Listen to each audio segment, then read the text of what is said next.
පෙරේතරය ICU එකේදී තාත්ත ජනිත්ගෙන් ඉල්ලපු අවසන් ඉල්ලීම මුළු රටම අද දැනගන්න ඕනේ. වෛද්‍යවරුන් අද තාත්ත ගැන දුන්න අවසන් වෛද්‍ය වාර්තාව අපිට තාමත් නපුරු හීනයක් වගේ. මානෙල් අම්මට දරාගන්න බැරුව සිද්ධ වෙච්ච දේ මට කියන්නත් හයියක් නැති තරම්. අසාධ්‍යව මේ වන විටත් රෝහල් ගත කර තිබෙන ආනන්ද වික්‍රමගේ ගැන ජනිත්ගේ පෙම්වතිය මෙසේ සමාජගත කොට තිබුණා.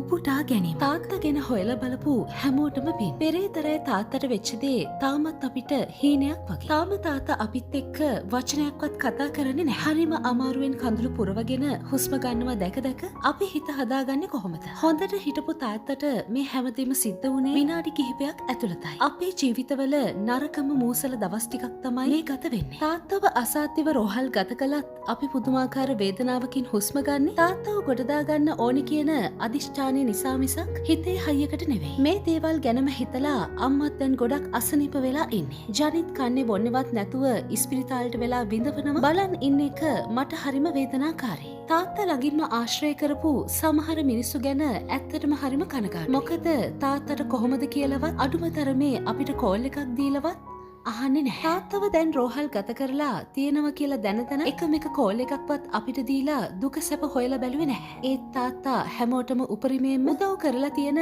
හිත හොඳ මිනිස්සෙක්. අපේ තාත්තට ඉක්මනට සුව වෙන්න කියලා පුළුවන් නම් පුංචි ආශිර්වාදයක් කරන්න. ඒක මේ වෙලාවේ අපිට හුඟක් වටිනවා. උපුටා ගැනීම අවසන්.